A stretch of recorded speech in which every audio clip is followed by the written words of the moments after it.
excited about the effort of our kids for 3 weeks.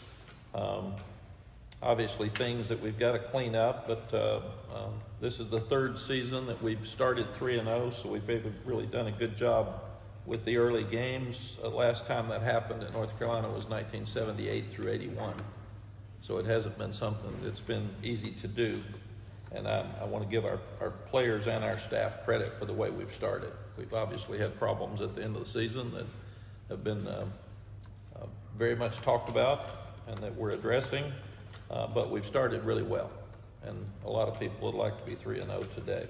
I want to thanks for the fans and the student body that came out Saturday, and our students have been unbelievable. They just bring energy, and our team feeds off of them, especially in the fourth quarter. And they've already announced that the James Madison game's a sellout. It should be exciting for this weekend. And James Madison's got great fans, and they bought all their tickets, and they'll be very, very excited about coming down.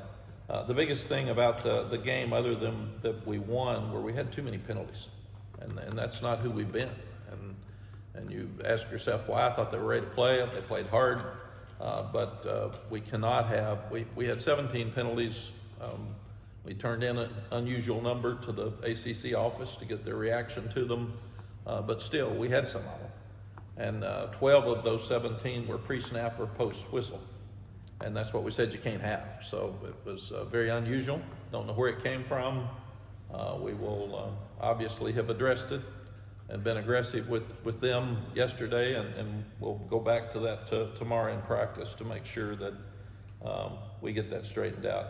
Offensively, we played 28 players, so we're doing what we said we were going to do, and really working on a lot of depth. Randy Clements is still in the hospital. He did not get out for Saturday for the game. He's still there. Don't know when he's going to get out. We'll keep you updated as we know.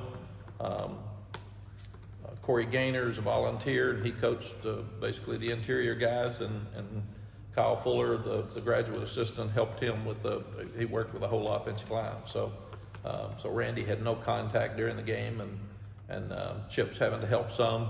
So it's got us in a tough spot there. And then you take the fact that your starting center and your starting left guard were out and didn't play. And Aiden Banfield, who we looked at in pregame, and he just didn't look like he was ready to play. And so we held him out. Blasky wasn't even dressed. So you started your backup center, Zach Greenberg, who started his first game ever. He did a good job. And Blake McGowan played most of the snaps at the left guard spot. And we still rushed for 330 yards. So we're running the ball really, really well.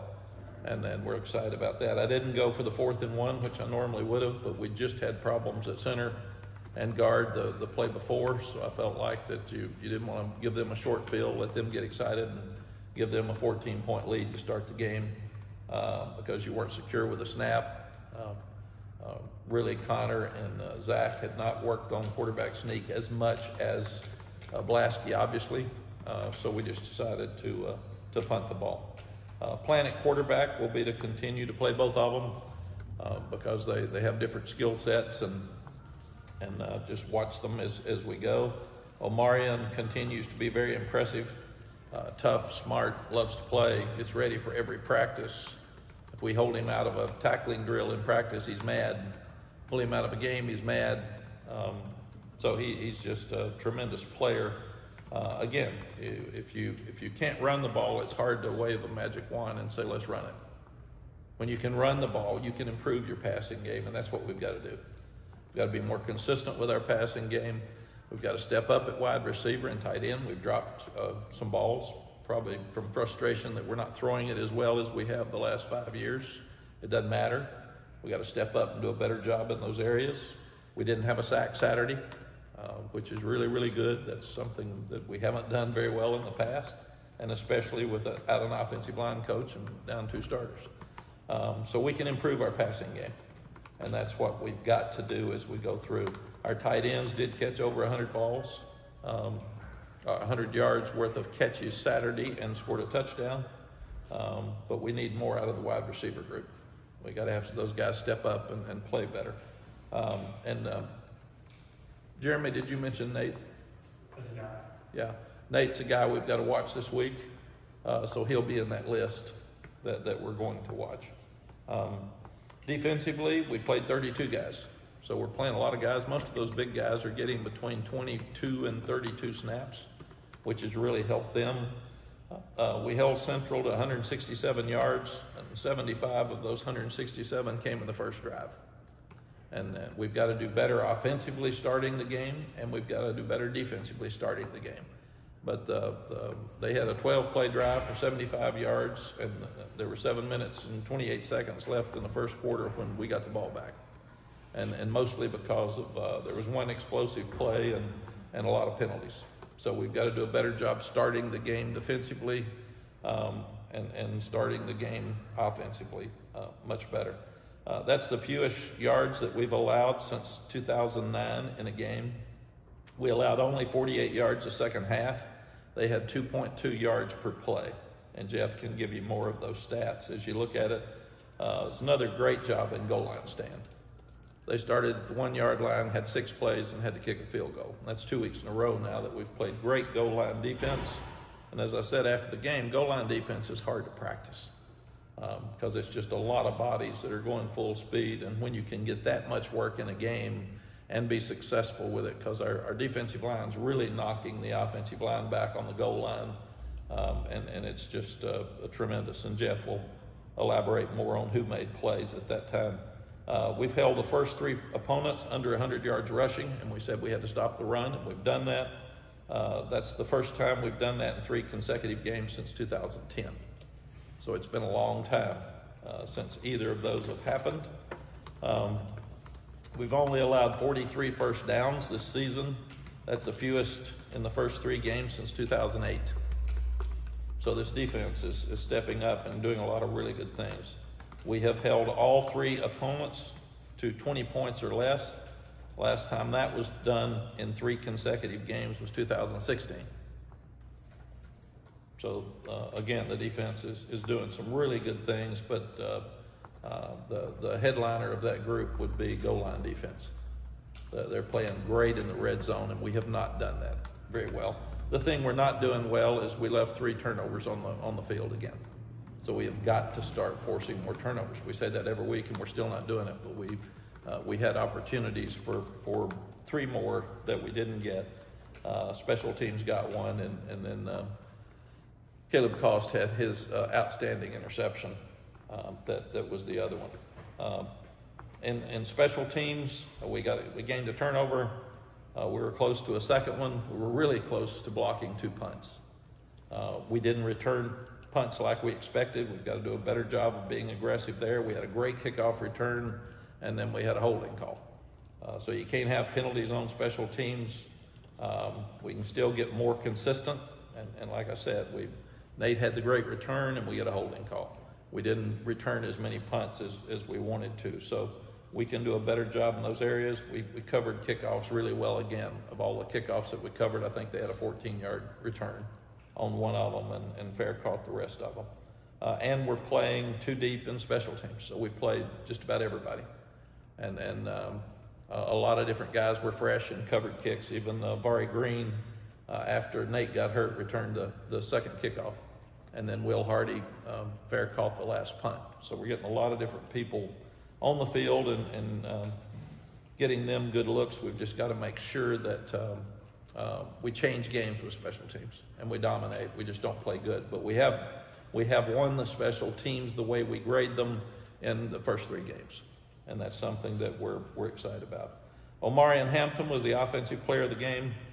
210 yards rushing, 3 touchdowns, 181 yards after contact.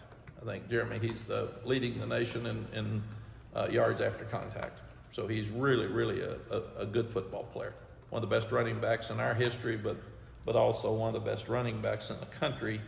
And great running backs, get most of their yards in the fourth quarter, and he hadn't even played much in fourth quarters. So he would be getting a lot more yards when people get tired, as powerful as he is. But he's a special player, and he is the guy that is helping us get to the 330 yards rushing, and we're averaging 250 or something. So we're doing a very good job in that area. Two defensive players as player of the game: Caleb Cost, who had 8 tackles, a half sack, an interception, and 2 pass breakups. He had, and also Kevin Hester, 4 tackles and was huge on the goal line. Coach Monachino just was effusive with his praise on Kevin. He just kept talking about it's one of the best games he's seen a defensive lineman play. So really happy for him. Special teams player of the game was Christian Hamilton. He recovered a fumble on the punt, and he always won his battles on punt return and nearly got another one as he looked at it. James Madison has won, they're 19-4 over the last 2 years. They're a very proud program that's won a lot of football games. They beat Charlotte worse than we did. They're 2-0. Bob Cheney's their coach. He was 113-46 as a head coach. He won 5 straight conference championships at Holy Cross. They've got a tremendous amount of transfers. And I think that's what changes when you're playing a group of 5 teams. You're playing some other teams now. You don't know who they are because the transfer games made everybody where they have a chance. And they've got a lot of really good players. George Pettaway is their leading rusher. We know George. He's really fast and does a tremendous job.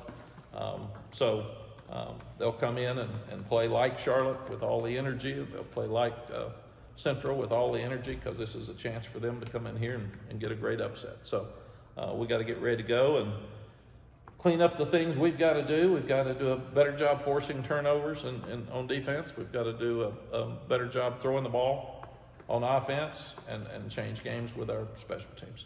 Questions? With Jacoby and Connor, you said the difference, so I guess kind of like Max and Connor, some different stuff. Is the difference between them greater than it was Connor and Max? I think that's a great question, Andrew, but I feel like, I've thought about that, I think it's pretty much the same. If you look at Jacoby, he's a lot like Max, and Connor's just different than they are. So we'll still continue to do the same stuff. Jacoby's just played very little. You know, I think he threw 6 balls here or something while he was here before and didn't play much at Arkansas. So he's just so inexperienced, and Connor's started 3 games now, only 2 at home. So we're very, very inexperienced at quarterback. We've just got to do a great job of coaching those 2 young guys and build on what they do best. In the one game last year at Arkansas, he played a lot. They were blown out in that game. So Saturday was a very positive experience for him. How did he handle that positive experience? And through your eyes, having seen him for several years. Yeah, he's really smart. He's a great student. The only thing, and he's got a tremendous arm. I mean, we all talked about that when he and Drake were competing. He's got such a quick release, and a couple of throws were unbelievable. The throw he made on the move to Bryson over on our boundary, the wheel route he hit to Bryson on the other side. He hit Cope with a couple of across the middle routes. The 4th down throw he threw to Billups was a tremendous throw. So he's got a great arm. He just hadn't played very much. But I thought he responded well. They liked his demeanor on the sideline, and Chip can talk to you more about that. But everything was good, and Connor handled everything really well. So. What did you find about Caleb Cost makeup after getting picked on a little bit the previous week and then coming back and having a game again on Saturday? Yeah, Caleb is a tremendous competitor, and he's really smart. And you can't play 2 sports at this level without being very talented and very competitive. And he's a great student, he's a great person, but he's a competitor now, and he knew he got picked up. So it didn't go unnoticed that people were coming after him, and the first 2 third downs Saturday, they came after him. And we've got to remember, I think he played in 4 games last year or something. So he has really played in 3 college football games without a spring practice because he played baseball. So he is a rookie now. And I love the way he competes. That was an unbelievable interception where he falls back, and as Jeff will talk about it with you here in a minute, but he said it was the perfect leave it open, turn back and fall in and make the play, make it look like it's something it's not, and it was a special play. and he was all over the field. So coaches have really been defending him, while some people have been critical of him because they know how special he's going to be as a player.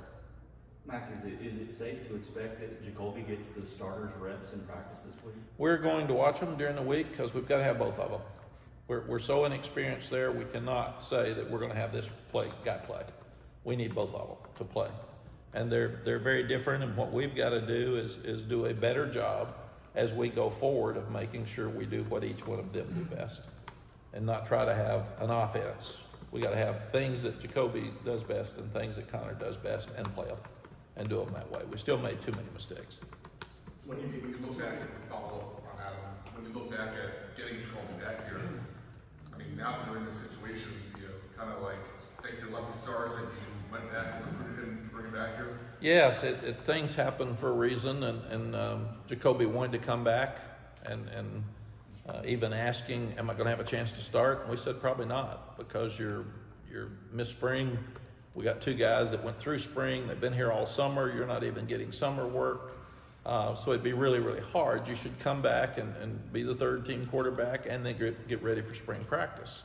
And all of a sudden you change with one play at Minnesota. And then you come back and tell him, you got a chance. You got to come on and compete now. And there's absolutely no doubt with all of us as human beings when you're told that you got a chance, man. You pick it up. He's lost 12 pounds, I think, and he's really competing, and he's over here studying a lot more than he would have been as the third-team quarterback. So it's changed his hope, his attitude, and his projection completely. And it'll be fun to watch where he goes with that, because this is the first time he's ever had a chance. He had his chance, but Drake started, and Drake did so well he didn't get in, and we weren't good enough on defense, so we were in close games all the time.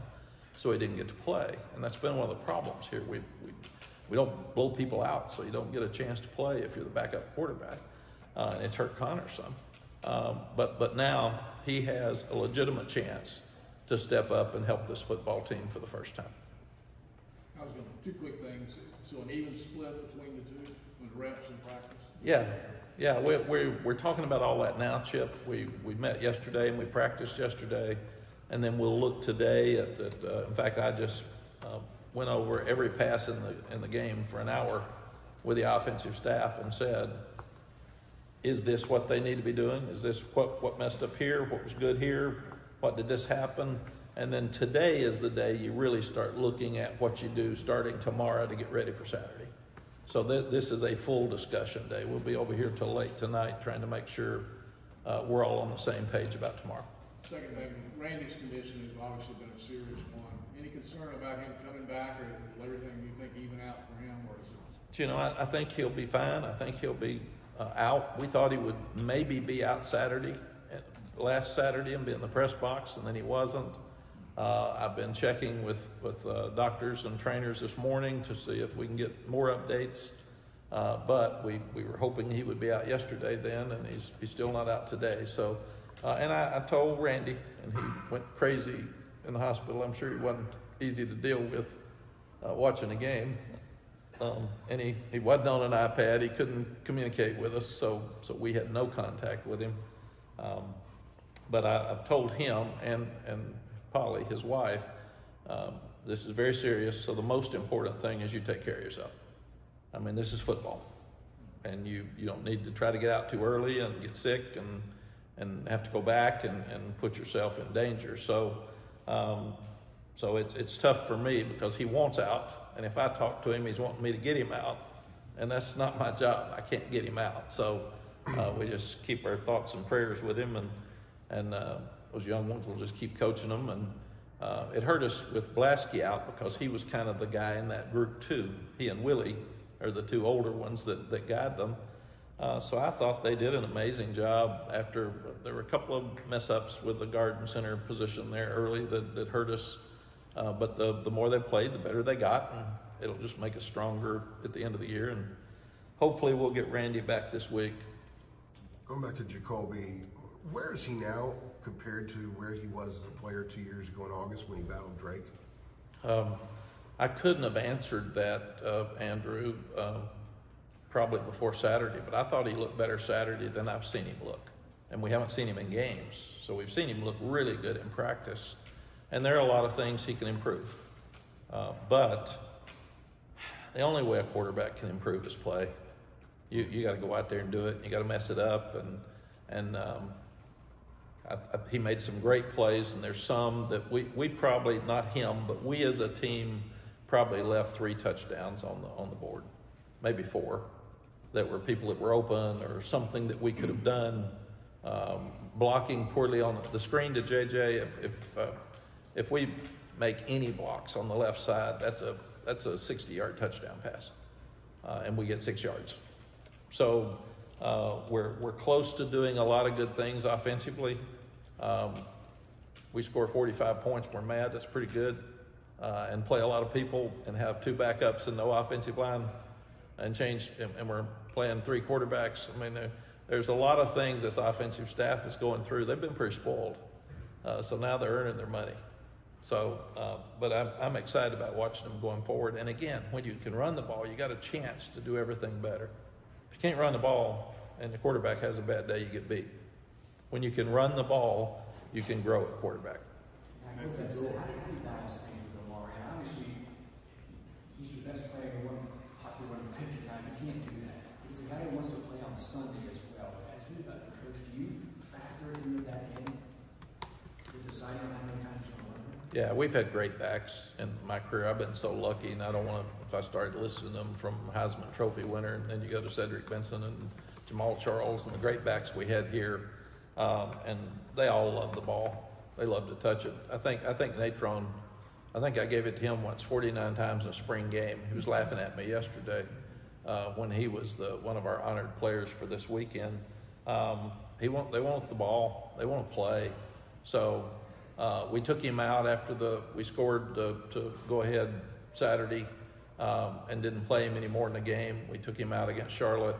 So we're protecting him. But when he's in there, he's going to touch the ball a lot. The situation with Randy is something that you don't usually have to deal with as a head coach. Does that illustrate the importance of having a guy like Corey Gator, who was a player for you and now comes back to that cultural and to help the guys? Yes, it does. We all went through this at COVID, because if one of your coaches got COVID, you had to have somebody take his place. And then we went through it at the bowl game. We didn't have an offensive line coach, and we didn't have an offensive coordinator to call plays against Oregon. So what you do is it's like all of us do in life. You take crisis and turn them into positives and do the best you can. Kyle Fuller, you all don't know, he was a 7-year NFL player, and he played for Randy and was a high draft choice at Baylor. So we've got 2 guys, one that knows Randy really well and one that knows this offense and offensive line really well, that are stepping up at a very young age. I don't think either one of them knew they'd be full-time coaches here in their first year, but they're both doing a good job. Where Chip's, thank goodness the rule was changed where Clyde can coach quarterbacks and Chip can help with everything, but Chip's spending time now in the offensive line room, and he's helping those 2 young guys as well.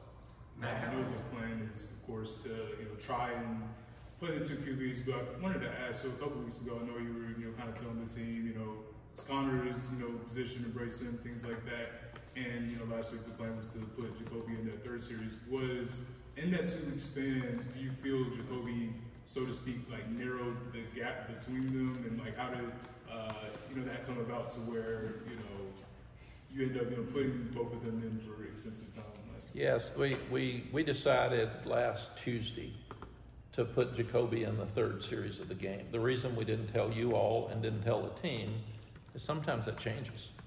The third series this week was after a fumble punt. So we actually stood there for 15 seconds, and we don't have as much time to decide what's right as you all do. You have an advantage there when you can do it on Monday, and we have 15 seconds. So the coaches said, Coach, we're still going to put him in. It's a turnover.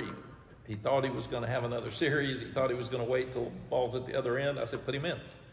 We said 3rd series, and then the game dictates what you do. And then I thought that he was having some success, and he needed to play. So we felt like it was just best, and then we put Connor back in the 3rd quarter, and then let Connor finish.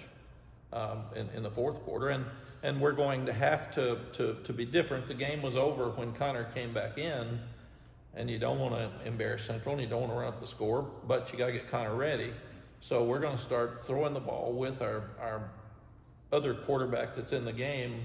We've got to play both of them the whole game. We've got to get their experience caught up as fast as we can. So that's why we did what we did, and then we'll decide this week what we do. But if I come in here and say we're going to put him in the third series, and then there's a fumble and I don't, then you're all saying, well, you lied. Why didn't you put him in? And that's just part of a coach's life. But we made the decision, and when you're doing that, if you usually put a guy in now, since both of them can play, and the one that's moving the ball and scoring stays in. And if you're struggling, you change it up, and you've got somebody to do that with. Mack, I'm not trying to overdo it on Randy, but when we talked to him in camp, he told us that he should be good until the spring. Yeah.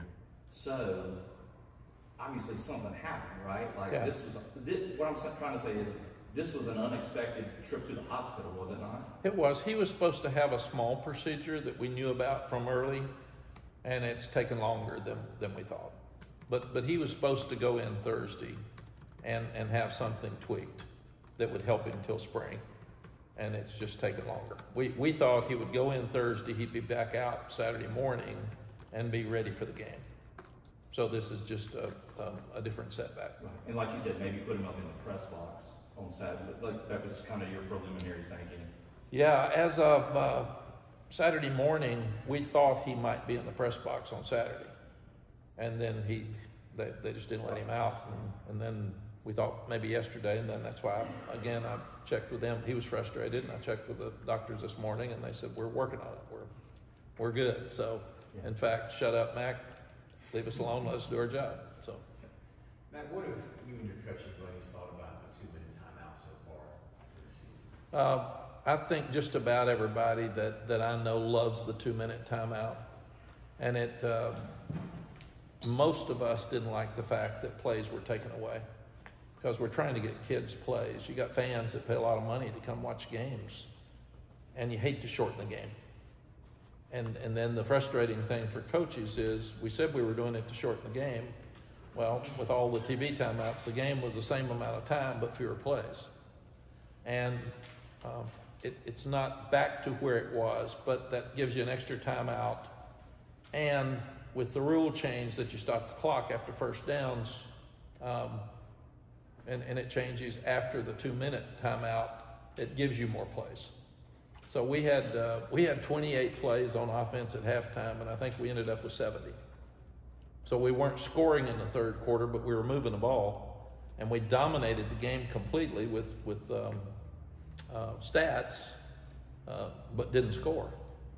So we've got to go back and just do a better job of finishing drives like we didn't do in the third quarter.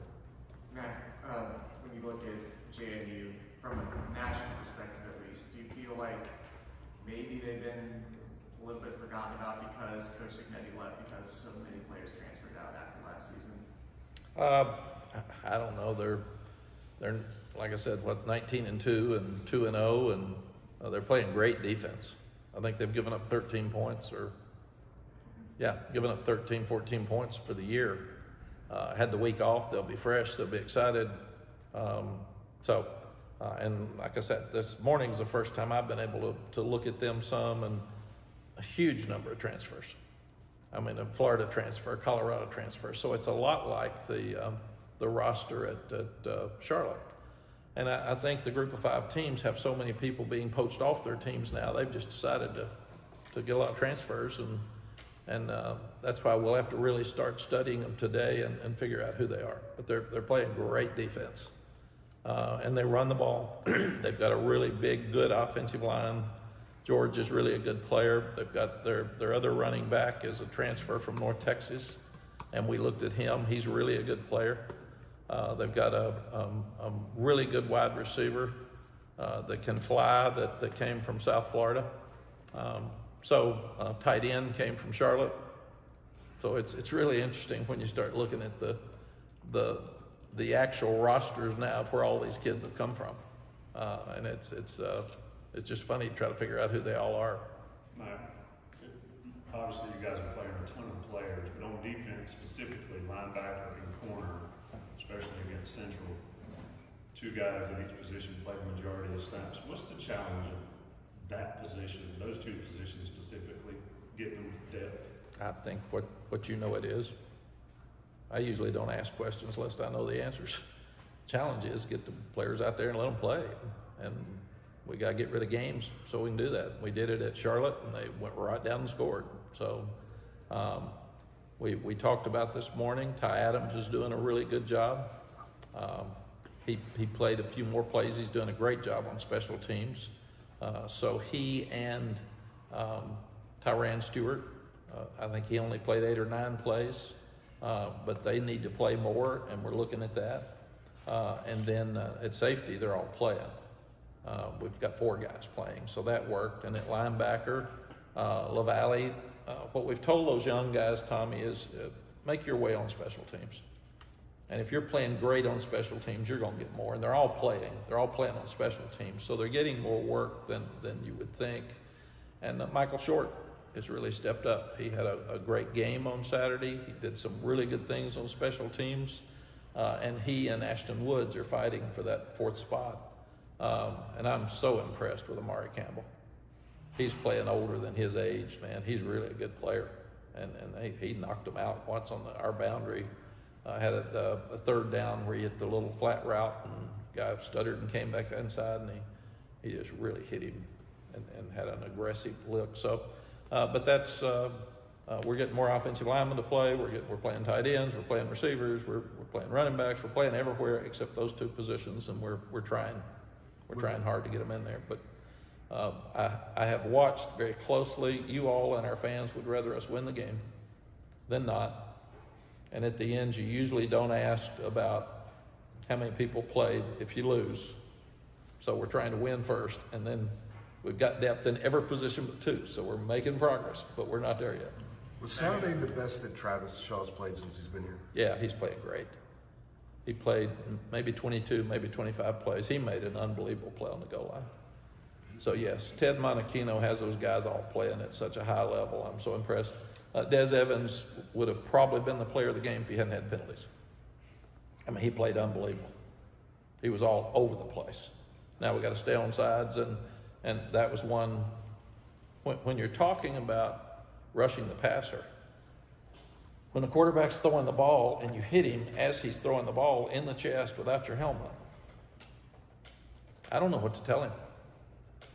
I really don't. So that's one that we obviously sent in, and I know we've had one coach with a penalty already this week, so I'm not going to get into it. But I thought he made a great play, and so we'll have to look at that as we go through. You don't want to channel your inner Narduzzi right now, huh? Yeah, no. Hey, staying on Trav, those 2 plays at the goal line, that first of the 2, it looked like he consumed like 3 blockers on that play. He just blew the play up. Are you seeing him now, when he watches film, he's seeing the results of all the things you guys have been telling him for a couple of years, starting to play out, and because of that, his confidence is just exploding? Yes, and the fact that you're 370 and he was 328, I think, with his weight, to lose that much weight is unheard of, and especially for a young, big guy like that. And that was the start of it. And then he's got more energy, he's fresh, he gets hurt less. Josh Harris has really helped us. Josh is down to 330 now, and he was probably 360 when he got here.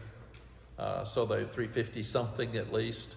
But when you've got the Hesters and the Ritzies and the Josh Harrises that are older, and they're playing really, really well, and he watches that and he sees that, and he's got to fight to get on the field.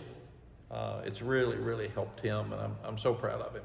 He has done a great job, and a lot of people have been critical of Ritzy and Des Evans and Hester and Trav for the 3-4 years that they've been here. They are stepping up and playing at a very, very high level. Mack, how has Jacoby the person changed over, since his first stop here all the way to this week with his opportunity?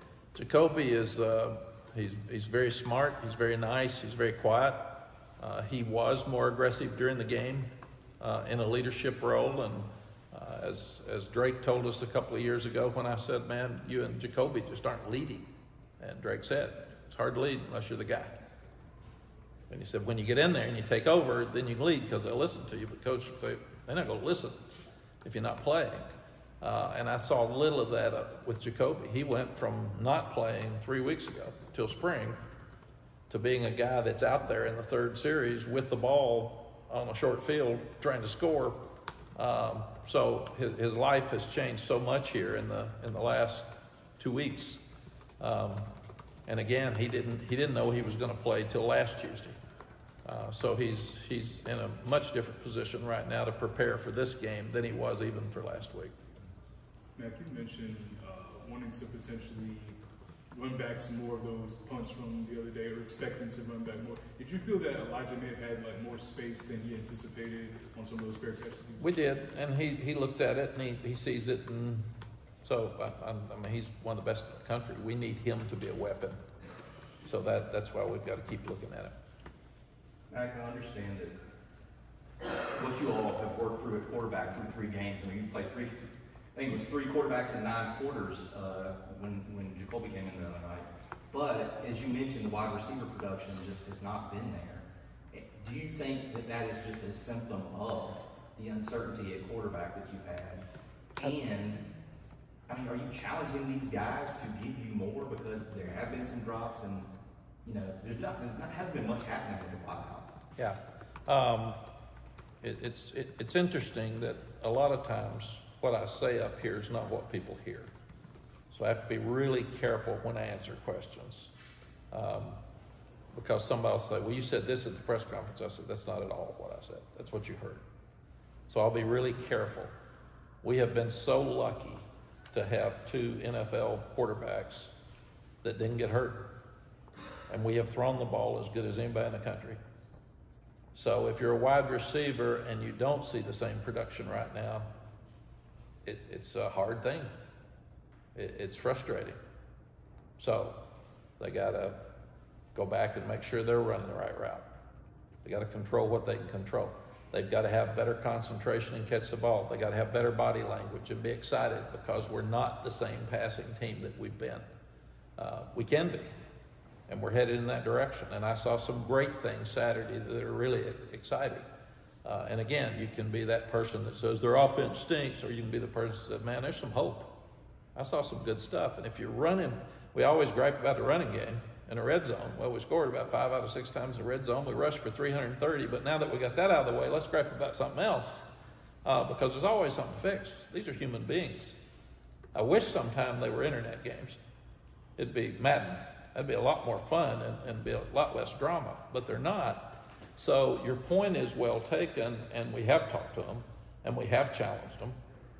You go do your job, and the rest of it works out. But and Tony Dungy made a great point last spring. He made a lot of great points. But one of them he said, how many people in here want to win a conference championship? Every hand. How many people in here want to win a national championship? Every hand. Me too.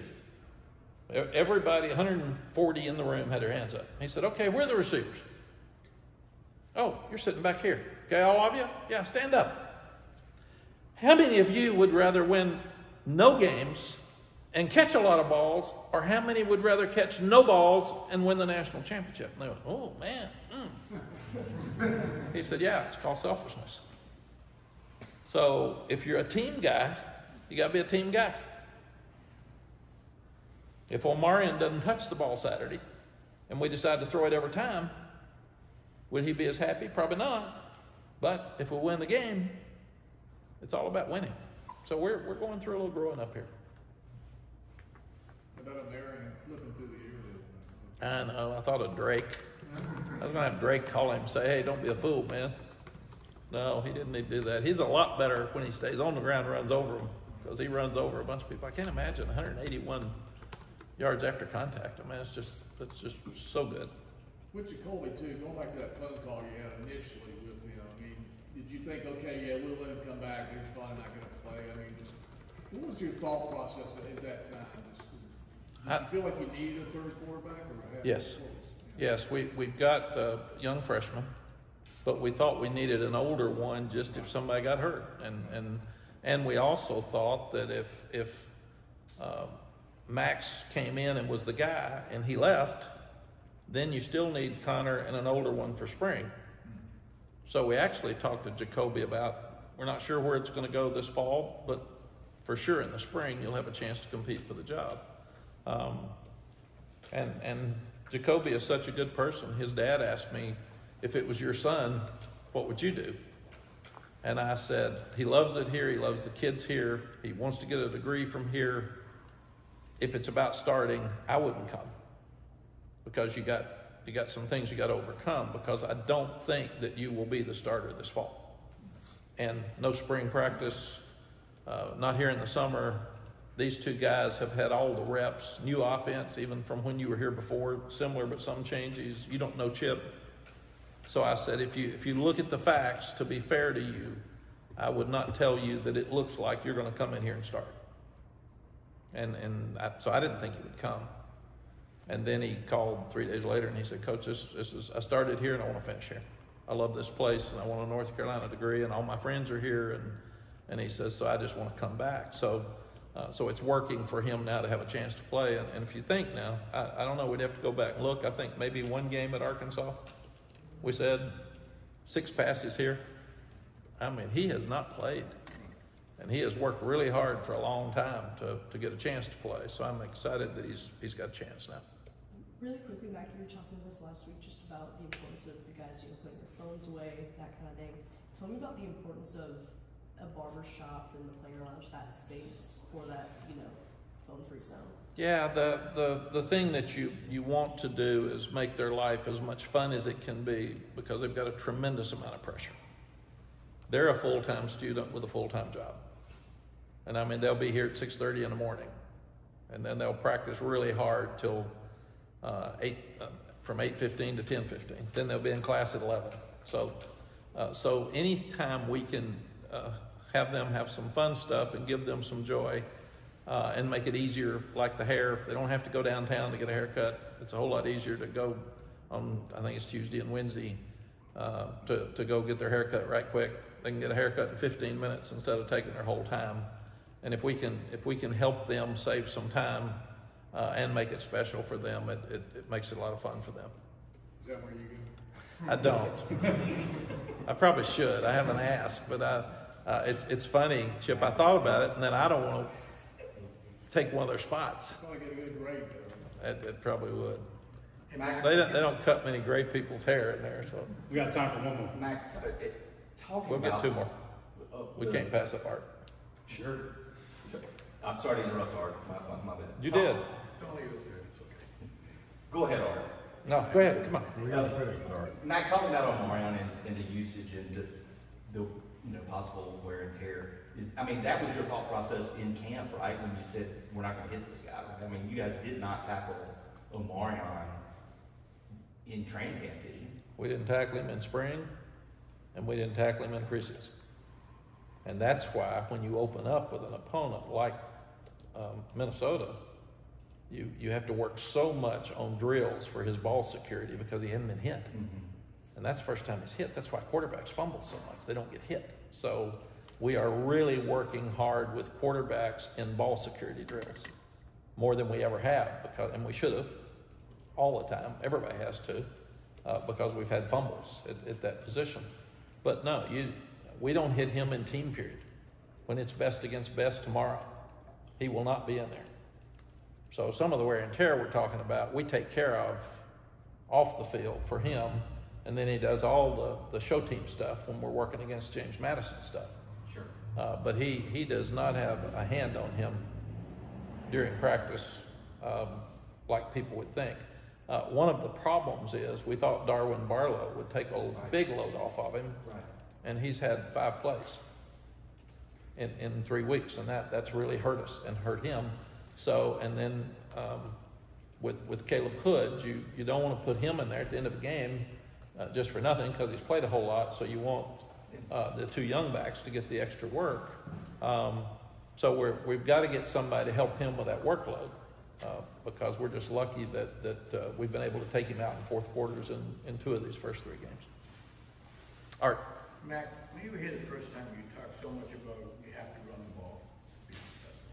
And you come back and you got 2 NFL guys, and you said you threw the ball too much. What is the real secret to getting balance? I think you really want balance. Yeah. If you heard me say that we threw it too much, I didn't say Well, that. you said Or I you're didn't trying mean. to win the Heisman Trophy, that's what you said. I didn't say we were trying to win the Heisman Yes, Trophy. you did several times. Well, I don't think so, but Yeah, that's, I yeah, mean, yeah. Yeah. Again, doesn't matter. If I said we were trying to win the Heisman Trophy, I'd like for every player on our team to win the Heisman Trophy. Yes. I'm asking about balance. What's the Yeah. secret in your opinion? The balance is to figure out what you do to win the game. Most people that just throw the ball, if you look at the playoff, none of the pros just throw the ball. In fact, usually there's a number of runs you have to have in the pros on Sunday in the game to have won the game, because they can't block them up front if you're just throwing the ball. When you look at the playoffs, there's really no team in the playoffs that's just throwing the ball, because they can't. You can't. The defensive players are usually better. The rushers are better than the blockers. So you've got to run the ball well enough to protect. And that's one of the reasons we've had so many sacks here, is because we threw the ball so much that we put our offensive linemen in a tough spot. So what we felt is, you go back to Michigan last year, won the national championship. They were a very physical, run-first football team that had good play action and played great defense and special teams. That's what we're trying to do. Georgia, very physical, running football team that uses play action, plays great defense, and has great special teams. That's really a model for this team, right? It's a model for everybody that wants to win national championships. If you look at it, those are the teams that are getting there. Texas, same thing. Bijan Robinson, maybe the best running back in the country. So you start looking at what you've got. You play towards your strengths. We've had great receivers, we've had great running backs, and we've had great quarterbacks. We've struggled some in the offensive line. We've really struggled on defense, and part of it, in my estimation, is we haven't helped them a lot because we haven't played complementary football. We're playing more complementary football right now by rushing for 330 yards, and our defense is playing a lot less plays, and they're fresh.